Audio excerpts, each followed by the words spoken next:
Bienvenidos a Umbral Teológico.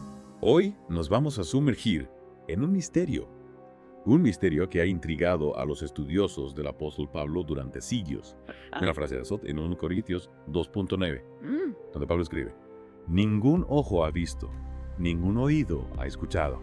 Y lo curioso, lo que realmente nos llama la atención, es que esa frase no tiene una contraparte directa en el Antiguo Testamento. Es cierto. A pesar de que, hay ecos de Isaías. Sí. Entonces, ¿de dónde la sacó Pablo? Una pregunta que nos lleva a un territorio inexplorado, un territorio que conecta la teología paulina con la filosofía griega. Exactamente. Hay varias hipótesis sobre el origen de esta cita. Algunos estudiosos creen que Pablo simplemente parafraseaba a Isaías, mientras que otros sugieren que se basaba en una tradición oral, judía o cristiana, que no se conserva en los textos. Pero la hipótesis que realmente nos llama la atención hoy es la posibilidad de que Pablo se inspirara en una fuente secular. En los escritos del filósofo presocrático Empédocles. Para aquellos que no estén familiarizados con él, Empédocles fue un filósofo griego antes de Cristo, conocido por su teoría de los 4 elementos: tierra, agua, aire y fuego, y su visión cíclica del universo. Correcto. Y aquí es donde se pone interesante.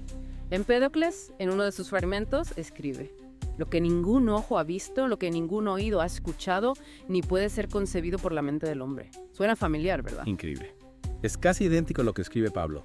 Podría ser que Pablo, conocedor de la filosofía griega, utilizara a Empédocles para ilustrar la limitación de la sabiduría humana frente a la revelación divina. Es una posibilidad real. Y de ser así, tendría profundas implicaciones para nuestra comprensión de la teología paulina.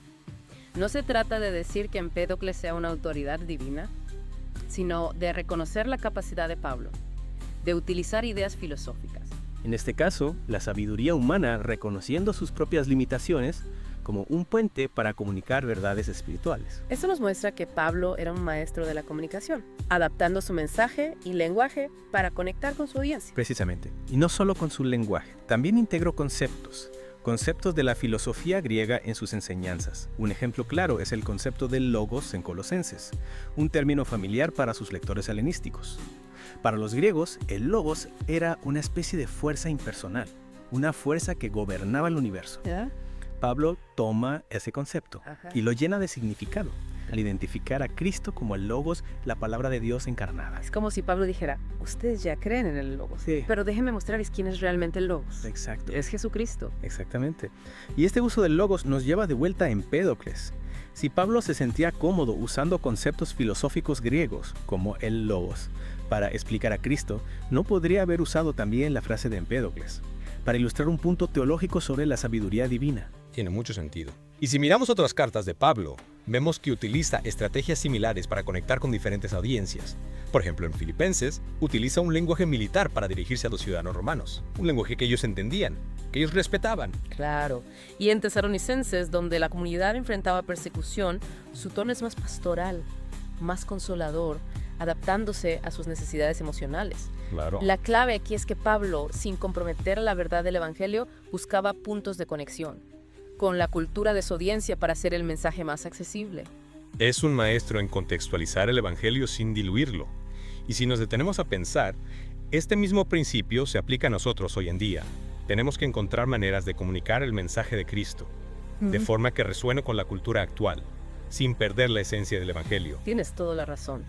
Pero antes de adelantarnos demasiado, volvamos a Empédocles. Porque este posible vínculo entre Pablo y el filósofo griego nos plantea algunas preguntas fascinantes. Por ejemplo, ¿qué nos dice esto sobre el contexto intelectual del cristianismo primitivo? Es una excelente pregunta. La posible conexión entre Pablo y Empédocles nos abre una ventana a un mundo intelectual fascinante. En la época de Pablo, el cristianismo estaba en sus inicios y se estaba abriendo camino en un mundo dominado por la filosofía griega. Imaginen la efervescencia intelectual de ciudades como Éfeso o Corinto, donde las ideas se debatían en las plazas públicas y las escuelas filosóficas competían por adeptos. Es fascinante. Fascinante pensar en Pablo navegando por ese mundo, tomando elementos de la cultura circundante y usándolos para comunicar el Evangelio. Exactamente, y no lo hacía por mero oportunismo, sino porque entendía que el Evangelio no es una realidad ajena a la cultura, sino que puede dialogar con ella, transformarla desde dentro. Y en ese diálogo, Pablo no teme utilizar la filosofía griega como un punto de partida. no la rechaza de plano, sino que la integra en su discurso para mostrar que el cristianismo ofrece respuestas más profundas a las preguntas que los filósofos ya estaban planteando. Justamente. Pensemos en el concepto de gnosis, el conocimiento tan importante en la filosofía griega. Pablo lo retoma, pero lo subordina al amor, mostrando que el verdadero conocimiento no es meramente intelectual, sino que se basa en la experiencia del amor de Dios. Es como si Pablo dijera, ustedes buscan el conocimiento, pero yo les ofrezco algo más grande, el amor que transforma y da sentido a la vida.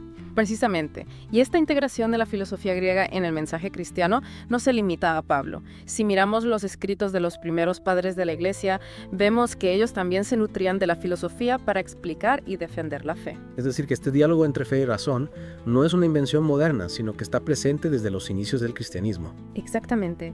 Y es un diálogo que sigue siendo relevante hoy en día. Vivimos en un mundo donde la ciencia, la tecnología y las nuevas corrientes de pensamiento desafían constantemente nuestra comprensión de la fe. Entonces, ¿qué podemos aprender de Pablo y su uso de la filosofía griega para nuestro contexto actual? Pablo nos enseña que la fe no teme al diálogo con la razón, sino que se enriquece con él. No se trata de diluir el mensaje, sino de encontrarlo.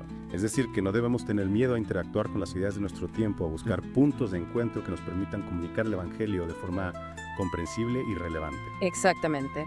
Y no se trata solo de utilizar un lenguaje moderno o de estar al día con las últimas tendencias. Se trata de comprender las inquietudes profundas del ser humano contemporáneo, las preguntas que se plantea, las dudas que lo atormentan. Y ofrecerle a la luz del Evangelio respuestas que le den sentido a su vida, que le muestren un camino de esperanza y de amor.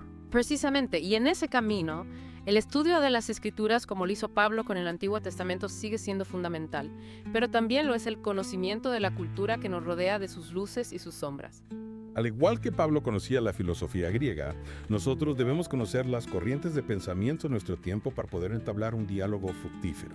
Un diálogo que nos permita mostrar la belleza y la verdad del Evangelio no como una imposición, sino como una respuesta a las preguntas más profundas del corazón humano. Y con esta reflexión damos por concluir. Esperamos que les haya inspirado a seguir explorando las profundidades de la fe y a descubrir las conexiones inesperadas que existen entre el Evangelio y la cultura.